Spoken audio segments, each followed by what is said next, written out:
Brewery plant തുടങ്ങുന്നതുമായി ബന്ധപ്പെട്ട ആ സർക്കാരിന്റെ തീരുമാനം അത് വലിയ വിവാദത്തിനിടയാക്കിയിട്ടുണ്ട്. പഞ്ചായത്ത് അറിയാതെയാണ് ഇങ്ങനെ ഒരു അനുമതി നൽകിയത് എന്നൊക്കെയുള്ളത് ഇതിൽ ഒരു ഗൗരവ സ്വഭാവം വർദ്ധിപ്പിക്കുന്നുണ്ട്. അതിൽ നിയമസഭയിൽ പ്രതിപക്ഷം ഇത് ഉന്നയിക്കും, നിയമസഭയിൽ കാണാമെന്നുള്ളതാണ് സർക്കാർ പറയുന്നത്.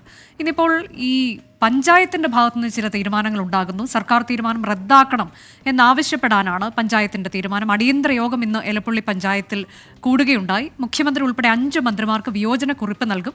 ഇന്ന് നടന്ന യോഗത്തിൽ ഭരണ പ്രതിപക്ഷാംഗങ്ങൾ തമ്മിൽ വലിയ വാക്കേറ്റമുണ്ടായി. വാട്ടർ അതോറിറ്റി ഓഫീസ് ഉൾപ്പെടെ 3 ഇടങ്ങളിലേക്ക് BJPയുടെ പ്രതിഷേധ മാർച്ചും നടന്നു. റിപ്പോർട്ട് കാണാം. എലപ്പുള്ളിയിൽ മദ്യനിർമ്മാണശാലയ്ക്ക് അനുമതി നൽകിയത് റദ്ദാക്കണമെന്ന പ്രത്യേക അജണ്ടയിലാണ് എലപ്പുള്ളി പഞ്ചായത്തിൽ അടിയന്തര യോഗം ചേർന്നത്.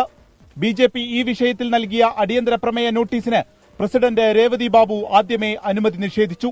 പ്രമേയത്തിന് ഒരാഴ്ച മുൻപ് അനുമതി വാങ്ങണമെന്ന് അറിയിച്ചു. തുടർന്ന് പലതവണ ഭരണ പ്രതിപക്ഷ അംഗങ്ങൾ തമ്മിൽ വാക്കേറ്റം.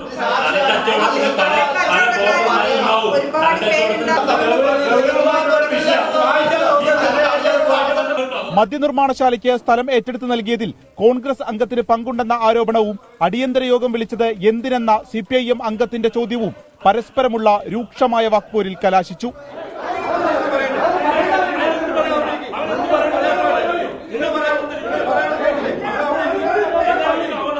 മദ്യനിർമ്മാണശാല വരുന്നതിലെ വിയോജിപ്പ് സർക്കാരിനെ അറിയിക്കാൻ ഭരണസമിതി തീരുമാനിച്ചു. പഞ്ചായത്തിന്റെ ഭൂപ്രകൃതി, കാലാവസ്ഥ, കൃഷിരീതികൾ, സാധാരണക്കാർ ഇതൊക്കെ വെച്ചും കൊണ്ട് പഞ്ചായത്തിൽ ഇത്തരമൊരു സ്ഥാപനം വരുന്നതിനോട് ഈ ഭരണസമിതിക്ക് താല്പര്യമില്ല എന്നുള്ള ഞങ്ങളുടെ വിയോജനം ഗവൺമെന്റിലേക്ക് ഇന്നത്തെ തീരുമാനത്തിന്റെ കോപ്പി ഇന്ന് തന്നെ മെയിൽ അയക്കാനായിട്ട് ഇന്നത്തെ യോഗം തീരുമാനിച്ചിട്ടുണ്ട്.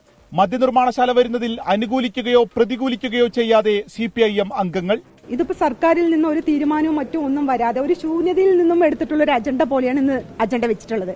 അപ്പൊ ആ അജണ്ടയിൽ മേൽ ഒരു തീരുമാനം ഞങ്ങൾക്ക് പറയാനില്ല.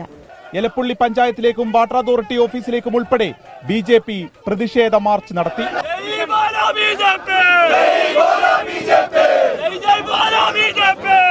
24 പാലക്കാട്.